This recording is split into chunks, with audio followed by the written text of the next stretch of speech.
Assalamualaikum warahmatullahi wabarakatuh. Baik, di sini kami akan melanjutkan video rekaman dari kelompok kami yang telah selesai, yaitu di HCP. Nah, sekarang kami akan melanjutkan ke NAT atau Network Address Translation.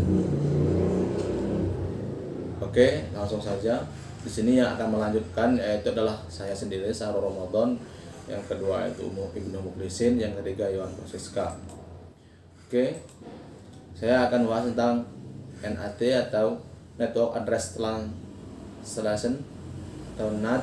Network Address Translation adalah suatu metode yang digunakan pada suatu perangkat jaringan atau router ataupun firewall untuk menetralisasikan atau mengalihkan IP yang satu atau privat ke IP yang lain atau publik atau sebaliknya. Oke, kenapa NAT diperlukan? Yang pertama alasannya karena menghemat IP legal yang diberikan oleh ISP atau Internet Service Provider. Yang kedua, mengurangi terjadinya publikasi IP address pada jaringan. Yang ketiga, menghindari proses pengalamatan kembali pada saat jaringan berubah. Yang keempat, meningkatkan fleksibilitas untuk koneksi ke internet. Oke, cara kerja NAT pada jaringan komputer. Yang pertama, di dalam IP address terdapat sebuah bagian yang mana di dalam IP tersebut terdapat informasi-informasi berupa alamat asal, alamat tujuan, tempat tanggal lahir, dan lain-lain. Bagian ini disebut dengan header. Pada header, informasi yang disimpan antara lain alamat asal adalah 192.168.1.2, sehingga ketika paket telah sampai pada router atau gateway dari klien, maka isi dari reader akan dirubah menjadi alamat asal, yaitu 192.168.1.1. Sebelum paket keluar menuju internet, maka header tersebut akan kembali berubah menjadi alamat asal, yaitu 200.100.50.2. Demikian seterusnya.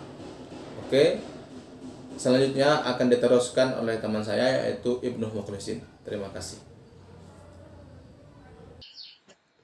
Baiklah, saya Ibnu Mukhlisin.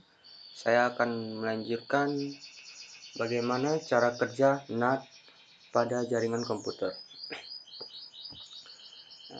Dari proses di atas, itu merupakan mekanisme dari SNAT atau Source NAT, di mana IP asal komputer klien akan dirubah disesuaikan dengan IP ketika paket telah berpindah.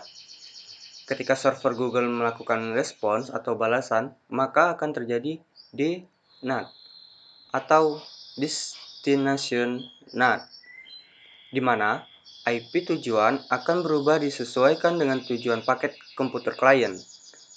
Prosesnya adalah seperti pada header, ketika paket telah sampai pada router, informasi IP tujuan menjadi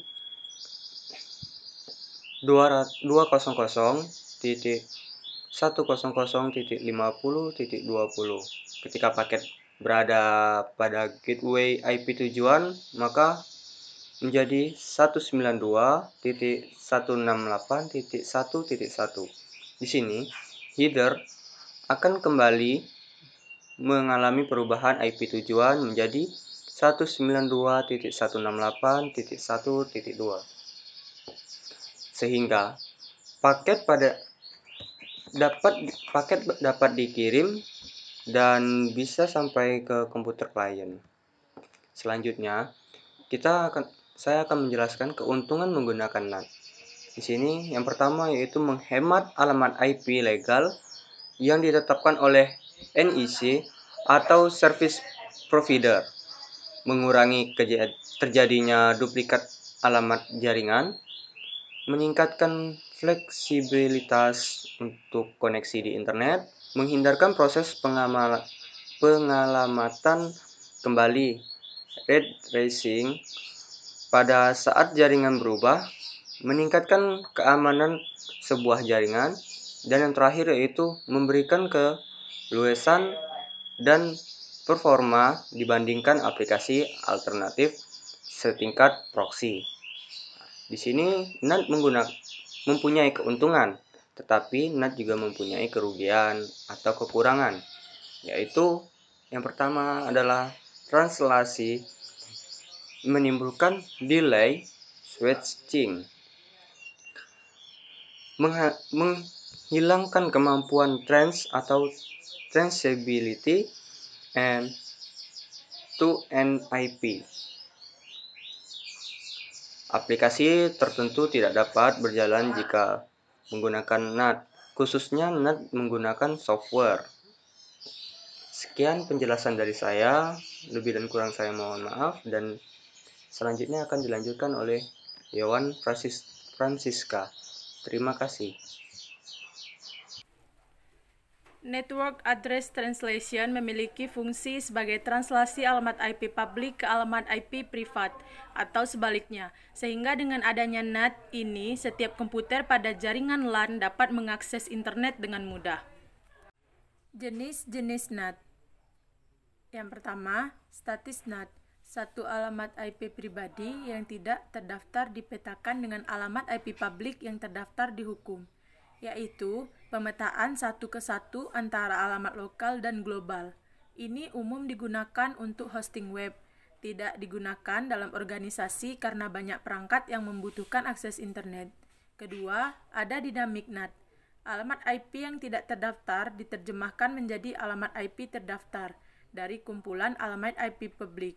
Jika alamat IP dikumpulkan tidak gratis, maka paket akan dikembalikan karena hanya alamat IP yang dapat diterima ke alamat publik. Yang ketiga, Port Address Translation, dikenal sebagai NAT overload. Banyak alamat IP lokal dapat diterjemahkan ke suatu alamat IP terdaftar. Port nomor digunakan untuk menentukan lalu lintas, yaitu lalu lintas mana yang menjadi milik alamat IP. Ini sering digunakan karena hemat biaya dan banyak pengguna yang terhubung ke internet dengan satu alamat IP publik yang nyata. Kesimpulan. Pertama, NAT untuk mengalihkan IP yang satu ke alamat IP yang lain atau sebaliknya. Kenapa NAT diperlukan? Karena NAT menghemat IP ilegal yang diberikan oleh ISP dan mengurangi terjadinya duplikasi IP address pada jaringan. Yang kedua, pada NAT, saat paket telah sampai pada router, maka isi dari header akan terus berubah, begitulah seterusnya. Ketiga, NAT berfungsi sebagai translasi alamat IP publik ke alamat IP privat atau sebaliknya, sehingga memudahkan akses internet. Yang keempat, jenis-jenis NAT ada 3, statis NAT, dynamic NAT, dan Port Address Translation atau PAT.